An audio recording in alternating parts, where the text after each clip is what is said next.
All right, welcome to Playing Out of Control, Episode 4, Independence Day.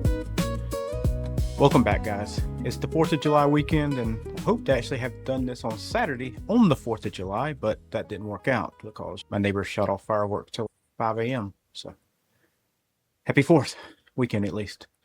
And yes, if you caught the emergency episode this week, there were 2 of these episodes this week. Sorry.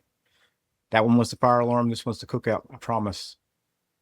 So our 3 things today, big things to look at today, are going to be, drum roll please, the most American video games ever made. I ranked them. It's a real top 10. It's on the site. Did a whole new format and everything for it. It's pretty cool.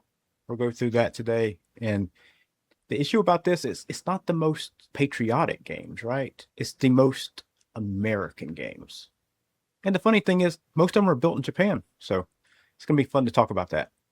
A brand new series on the site went live this week. It's about how I lost the entire website, how I got it back, how we built it back.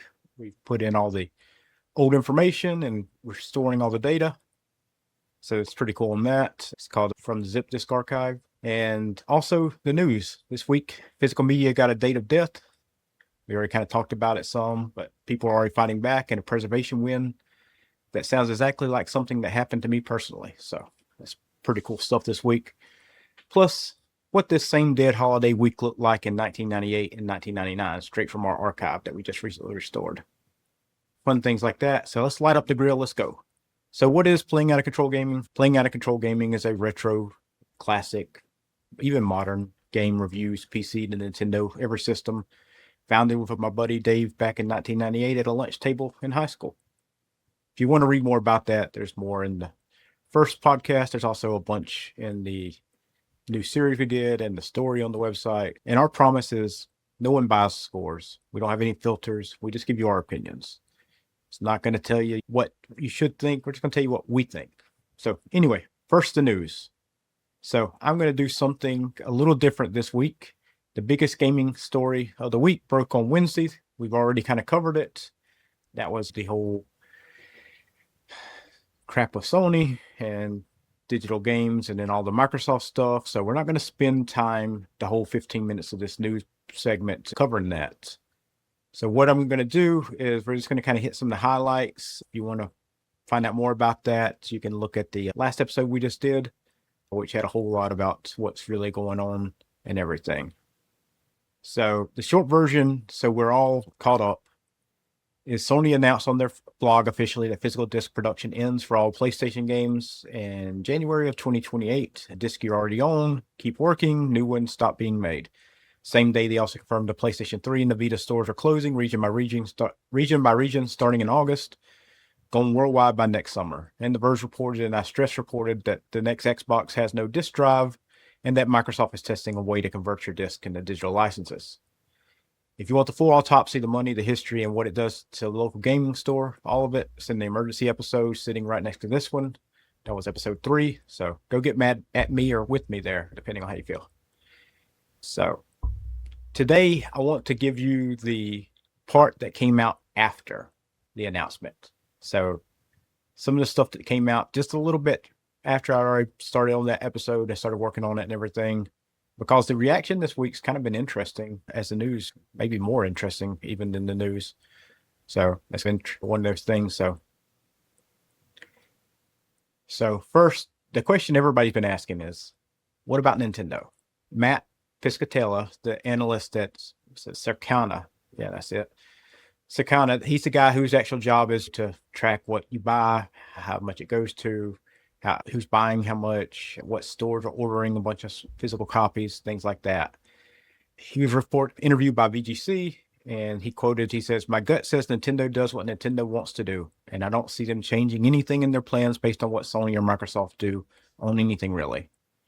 Nintendo's going to be Nintendo, for better or for worse," end quote.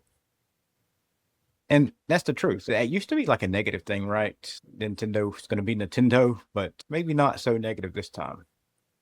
Now, he was also honest about the fact that game sales have went up physically lately. And so physical sales have went up, and most of that is due to the Switch 2. He thinks it may not be a long-term thing. It's just a little bump, but the Switch 2 is holding a very strong share of physical, and it could keep growing. And more grandmothers and family members want to buy physical games for their kids. That's how they get them birthday gifts and Christmas gifts and things like that. So we'll see how that works out.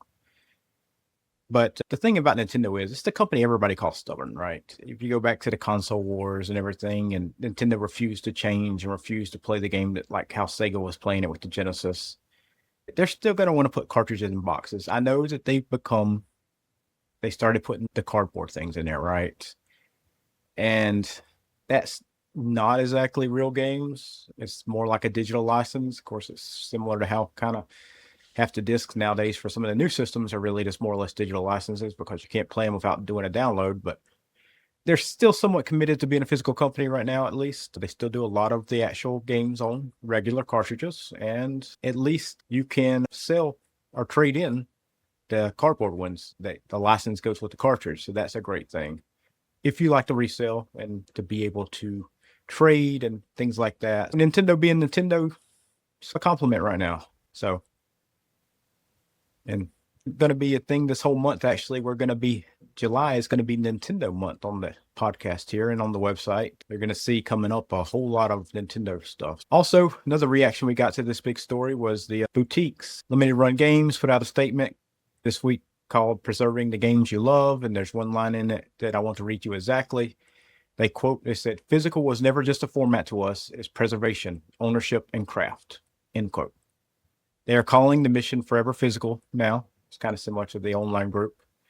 And it's a responsibility all of us are proud to carry their words. And the smaller indie physical publishers said they were deeply saddened by Sony's move and said it out loud. Companies whose whole business is putting games in boxes just became the public opposition.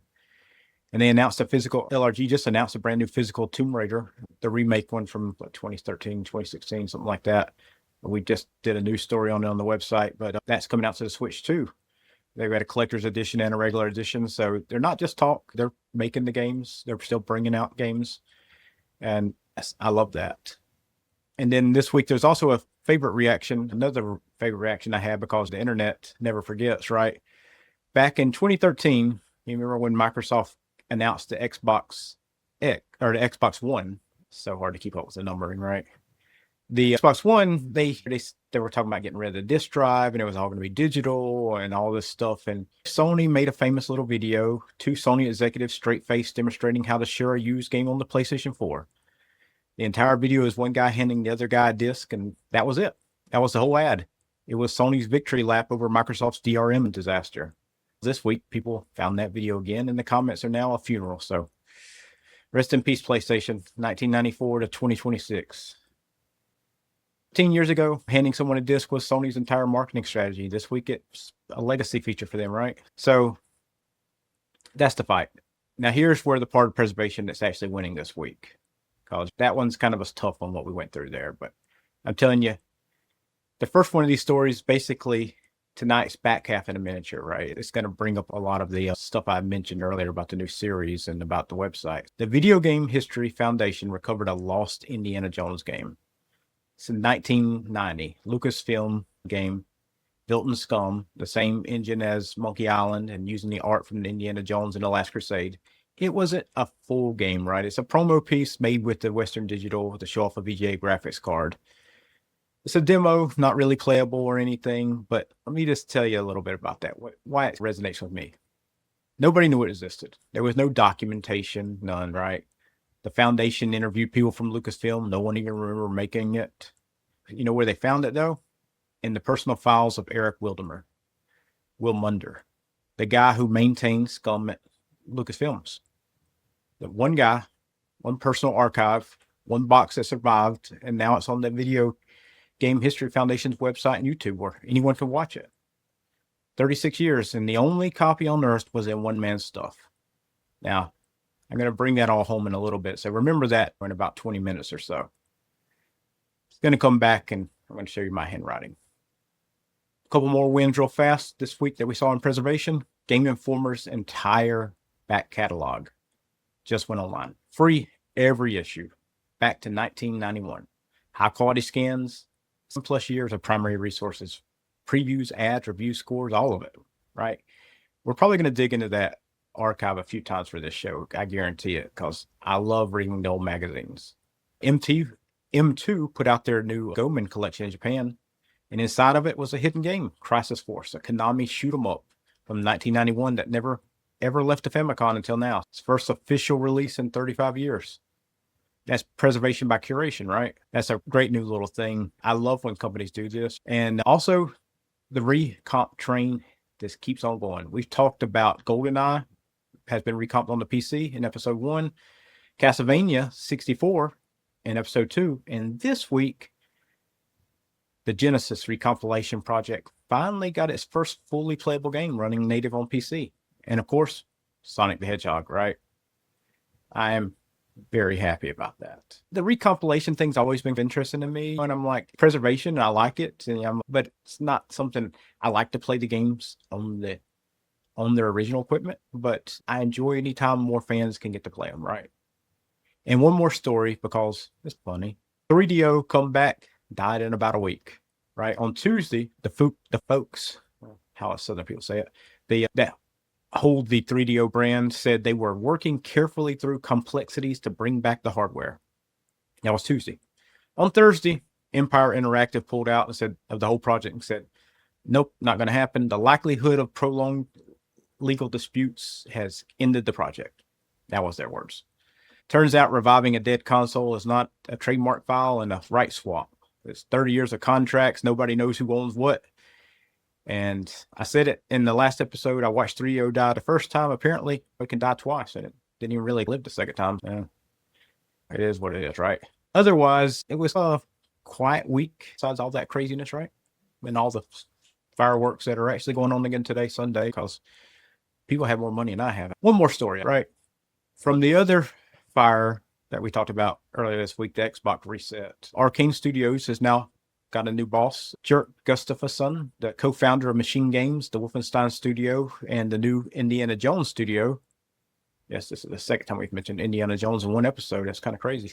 He's taken over leadership of Arcane. Now, Arcane is one we talked about that's supposedly on the chopping block with Microsoft. Arcane's president, though, Leonard Bendel, resigns. So, sure, this is all probably somehow tied together. We'll find out probably more tomorrow. We're supposed to find out some big news from Microsoft on the 6th. So we'll find out. But there's a French filing behind this, and it's dated June 30th. So I'm sure this is what it is. We'll see. They say there's no plans to end the development on Marvel's Blade. So Microsoft sources in Microsoft say there are. So we'll follow that accordingly and just kind of see what happens. Nothing else has really been confirmed yet, and who's actually paying for all of this restructuring, the developers and the human beings and all that point.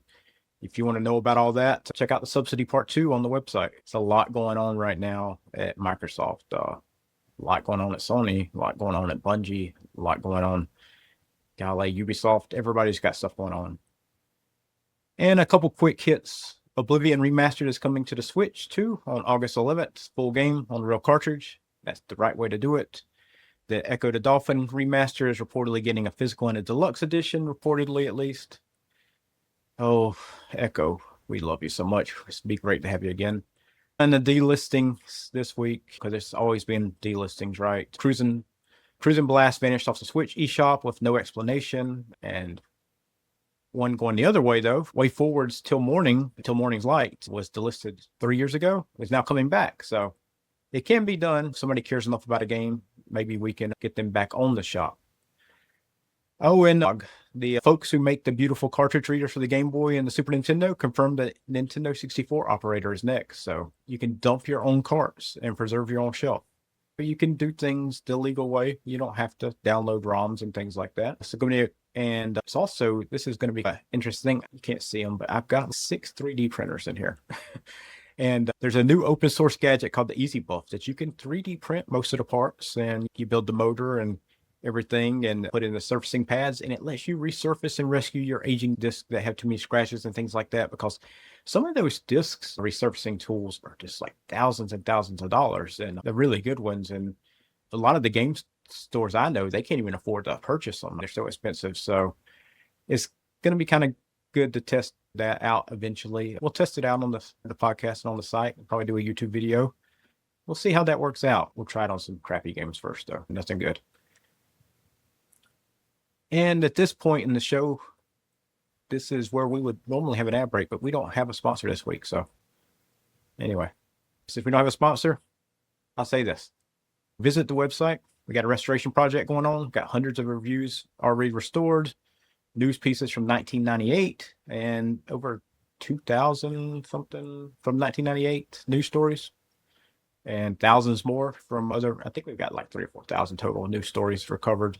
A couple hundred reviews, new reviews every day. Visit us at pocg.net. And if this show is your kind of thing, follow us wherever you listen, because that number kind of helps me keep the idea, keep going. Okay, so this week in POCG history, right? I like the time machine thing. So straight off of our restored archive, what was we covering this time, this exact week, back in the olden days of the 90s?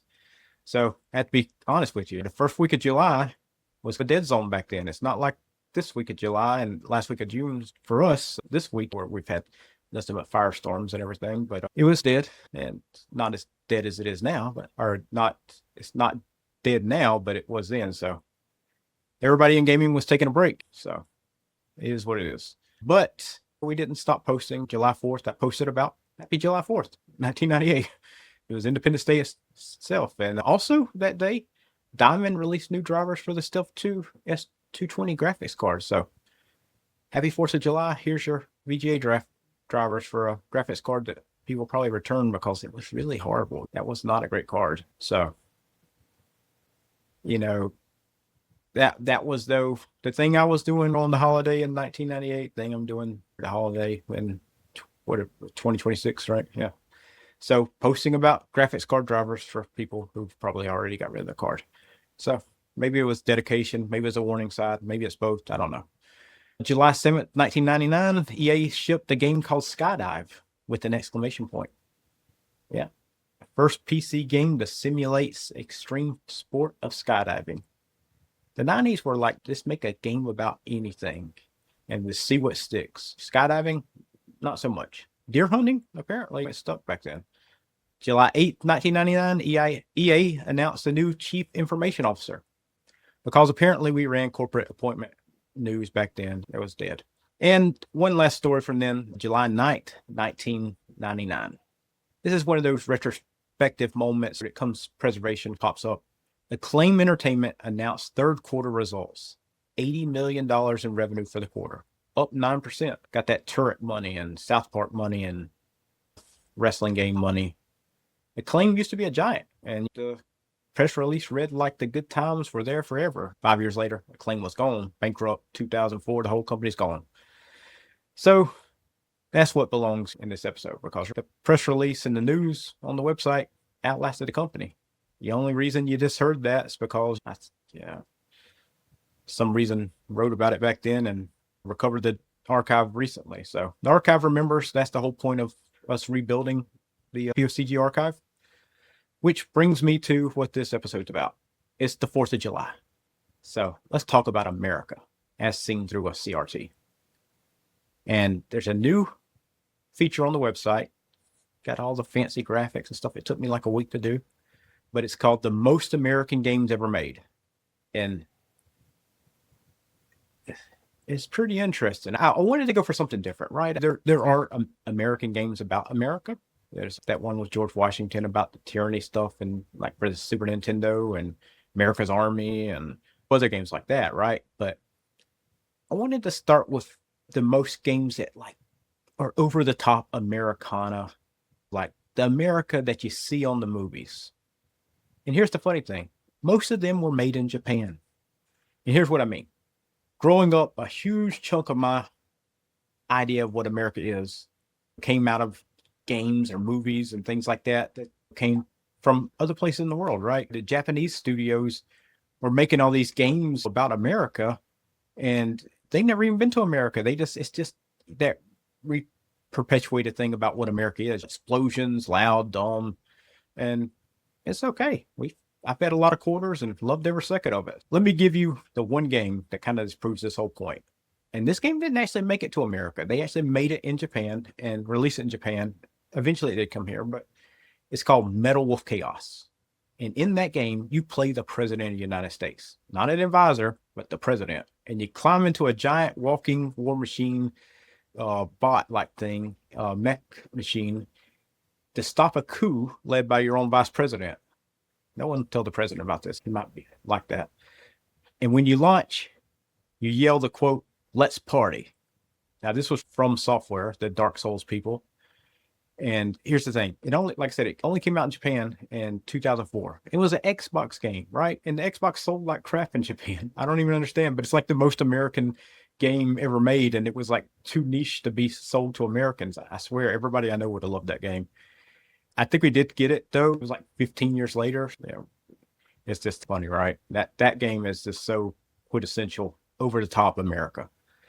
So that game's like the extra game in this list. It's like the +1 game, but on the site there's a full top 10. And here on the show, I'm just going to hit the highlights of the games. Number 1 was Bad Dudes, the arcade cabinet game that looked you in the eyes. It says, "Are you bad enough, dude, to rescue the president?" The president has been kidnapped by ninjas, and only 2 guys in tank tops can punch their way across the city to save him. And when you win, he takes you out for a burger. And of course, made by Data East in Japan is what it is. Now, the second one, right? This one is quintessential American. This is the American game even my wife knows. The Oregon Trail. So this is the game made to teach us American kids about the most American thing there is: loading a wagon and dragging your family and everything you own west because someone said there was land. It was Manifest Destiny with a mini game. And it taught a whole generation about our country, our roots, and killing our family with dysentery in a computer lab. So it's great times, right? All right. Then you have the homegrown loudmouths, right? And Duke Nukem 3D, made in Texas, all sunglasses, one-liners, Vegas neon, and Fallout, which took the shiny 1950s American dream and dropped a nuclear bomb on it on a holiday about fireworks and mushroom clouds. So this one's kind of fun, right? And my favorite piece of irony on the whole list is 1943, the Battle of Midway. It's a World War II shooter where you fly an American plane against a Japanese fleet, and it was made by Capcom in Japan. So they built a game where you beat them, and they sold it back to us in arcade where we paid them by the quarter to beat them. So that's really American, right? Capitalist. So nothing more American than that kind of transaction. And almost nothing, right? Because the biggest over-the-top American-style game has to be Grand Theft Auto. The whole series, right? The whole thing is the most American thing in games. And Vice City is probably the one that took it over the top. And Grand Theft Auto 6 will probably be even bigger. So neon 1986 Miami, pastel suits, cocaine, car radio playing the whole decade of American pop. It's just America as a fever dream. And it's perfect. I guess where that one was made, Scotland. So the most American series on earth comes out of a studio in the UK. And they did it again with GTA 5, with the modern Los Angeles, and the best pictures of this country keep getting painted by people like that live somewhere else. The rest of the list kind of keeps the same energy. Contra, the 4-player Nintendo, the 4-player Ninja Turtles cabinet at the pizza place. Remember the Teenage Mutant Ninja Turtles games? And one of my favorite, and this was suggested by a reader and a listener of the site, the podcast and the website, and that was RoboCop. And this one's perfect, right? You can't get any more American than you work the job, you die on the job, a company takes over the police force, and they bring you back to life, build you into a machine, and then they make you go back to work. And of course, that was dreamed up by a Dutch director making fun of America from the outside. And I think the actual game was designed in Japan. So another one. And Crazy Taxi, to close it all out, the great Dreamcast and arcade game where the whole city map is basically Pizza Hut and KFC, and you're trying to make it as fast as you can and take people to their places. So Sega being Sega, right? So 7 of the top 10 games on this list about that make great American style games and about America, they were made by people in a country that only knew America somewhat through the movies, or maybe they visited once or twice, but not really American. So it's interesting. And you know what? I guess they understood the assembly code, the assignment, better than most of us who live here. And they gave it back to us bigger and louder and more fun. And it turns out that it's exactly how we like to see ourselves in America, right? Over the top and boisterous. And anyway, this is on our series called The Top Loader, and it's the most American games ever made. So you can go on the website, argue with my ratings, leave us a review. Let me know what you think. What's your most American games? So anyway, load it up and blow up some more fireworks. It's only the day after, so you got plenty of time. People in my neighborhood will be shooting them off for the next 16 days. So anyway, let's look at the back half of this show. And that was something I wanted to bring. This is the new series I was telling you about, and it's just a recovery series about the website. And if you don't know what this is, a iOmega Zip 100 drive. And there's a zip disk in here, and it's not plugged in right now, so I can't eject it. But you can see on there, it says backups. And there's a lot of files on there from the website. And here's some floppy disk with some other files from the website. And so back in episode 1, I told you how I lost this website, right? The quick version for anyone that's new here. This website was a continuation of a Sega website I had that we decided to make it into a gaming website. And me and a buddy started in 1998. Ran it for a number of years. Went off to college. He went off to college, broke. And because I was broke, I let the domain expire and POCG died. Now, I did bring it back later in late 2000, like 2010, I think it was, with another website and started new content and everything. And then I changed it back to Playing Out of Control Gaming. And so that's how that all happened. But recently, things changed, and I decided I wanted to bring back the original site, right? The old stuff from the 90s. But like, how do you do that, right? How do you recover a site like that? Well, archive.org, and Archive's a great site, but they only had a little bit of our stuff. We hopped around domains a lot back then, and maybe 50 reviews from the old days, 40 or so, enough to get started, but hardly any of the news, because the news stuff was like this Perl and CGI stuff, and it was really hard to get like off archive. It didn't back up that stuff up.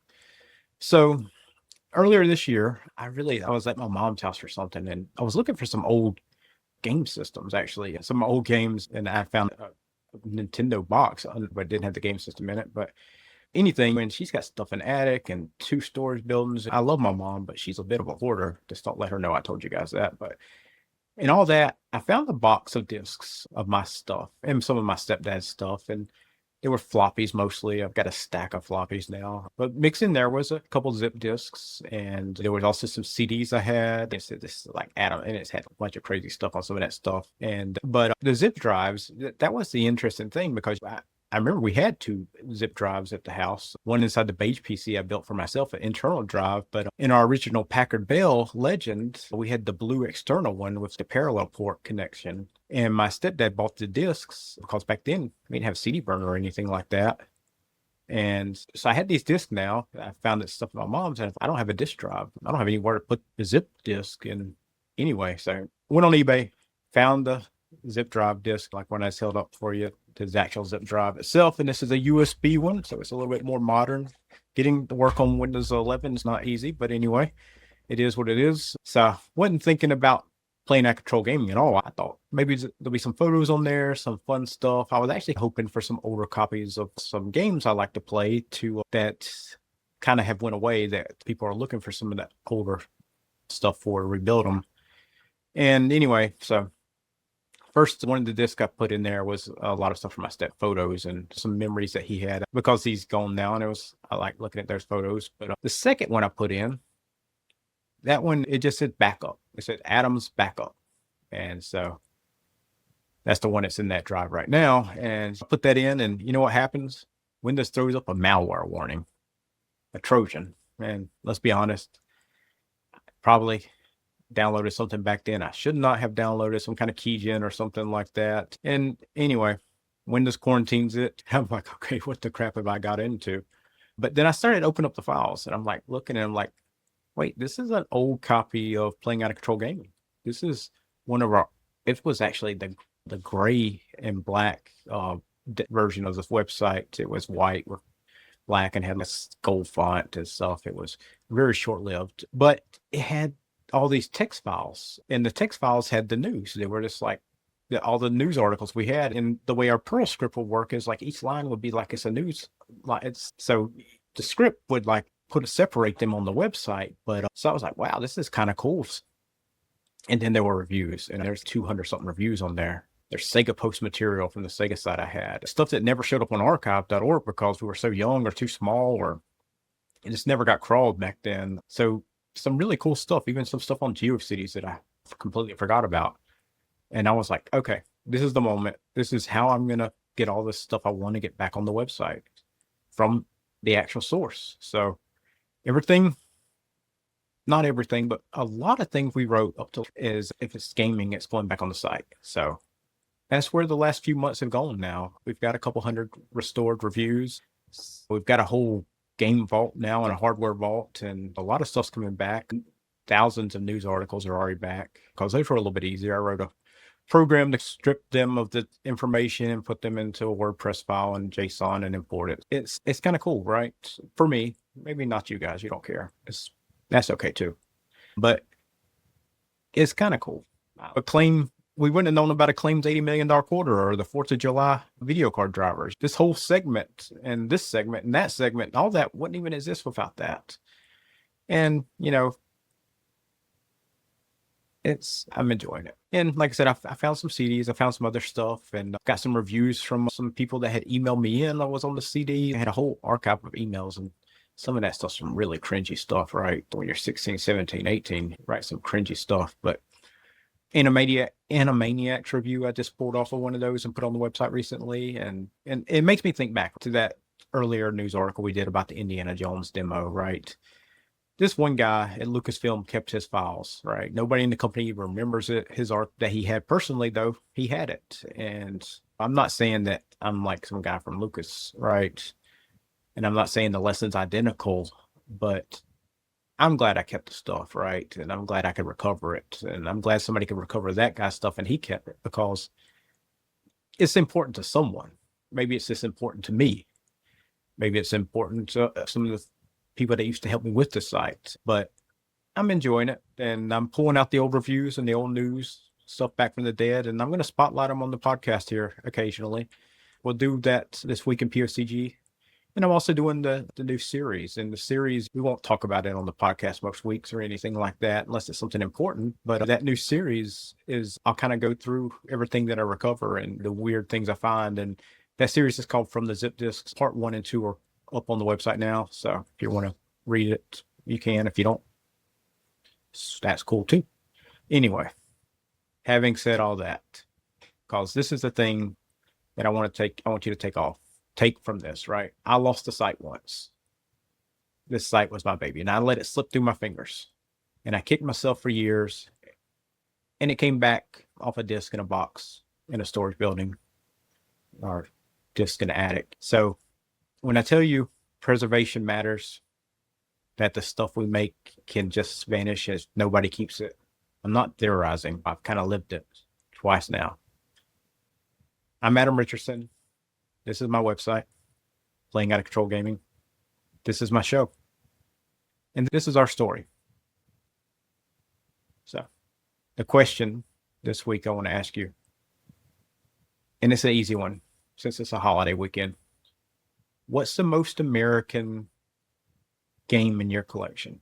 And I'm not talking about where it was made, because you heard the list. Most of these games are made overseas. But the game that makes you feel like a 4th of July cookout, or the game that makes you feel like the explosions of fireworks in the sky. So let me know. You can visit us at pocg.net. You can look us up on Facebook, Instagram, Mastodon, Blue Sky. We're on all of them. Got a Reddit group too. And you can drop me an email at adam@pocg.net if you want to shoot me an email. So, new this week, like I said on the website, Most American Games Top 10. That's the new Top Loader issue. The new From the Zip Disks episode.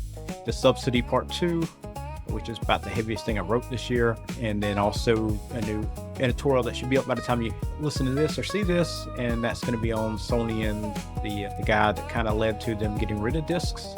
So, anyway, Like I said, I'm Adam with POCG, and we thank you for watching. And like I said, this month is Nintendo month for us. So school's out, the pool's open, and we've got some great lists of the top Nintendo games that play like summer coming up. Next week, Super Nintendo. Week after that, Nintendo 64. And then to celebrate the Game Boy's birthday, we've got Game Boy games. So anyway, we'll see you guys on the next one. Thank you. Have a good weekend.